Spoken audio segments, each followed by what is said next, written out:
Aloha, my name is Gabriel Kaleo Pinto from Kailua, Oahu. I currently work as a hula dancer, and I just graduated college in May with a triple major in Hawaiian language. It's never really been much of a secret for my family and I.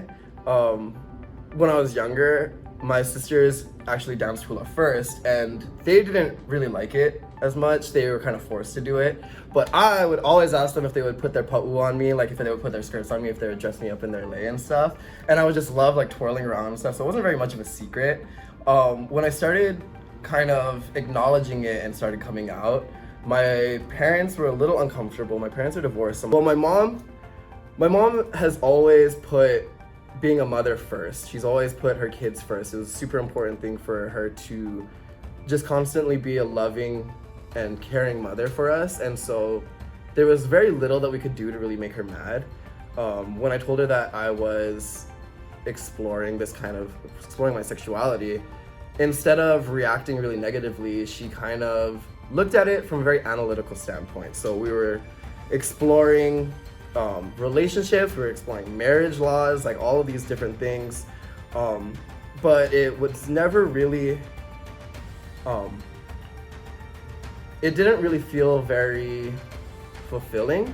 I guess because we were looking at it from such like an analytical standpoint, that we were just looking at statistics and stuff, it was kind of freaking me out.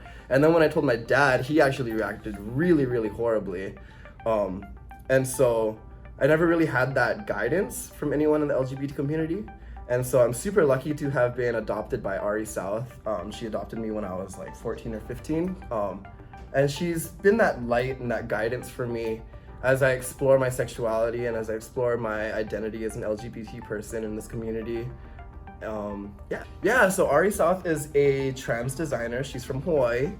She was on Project Runway 3 times. I'm actually wearing her shirt right now. She's done so much for me. And so much for our community. She's brought fashion in Hawaii to more of the forefront. She's an innovator. She's super, super amazing with all of the different talents she has. She's great. She's an icon in our community for sure.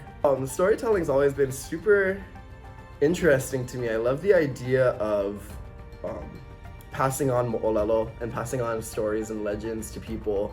And hula is basically that. It's basically the physical manifestation of the story that's in the song.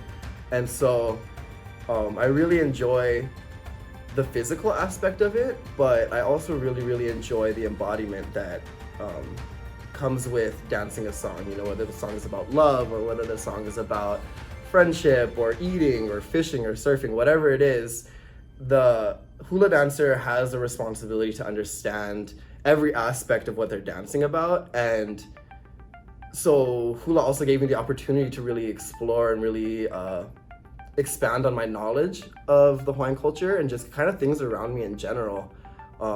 It gives you also a very unique perspective on things like love and things like friendship and relationships, because you look at things in such a poetic way that it really affects the way that you see things. And that's actually translating now into a career change for me as I'm trying to build my career as an actor. I've done theater and everything since I was a kid, and then in high school I started dancing hula, and I realize now that I just love the power that a performer and an entertainer has to captivate an audience and to really transport an audience from reality to like a fantasy, to like a story that you get to tell them and you get to embody.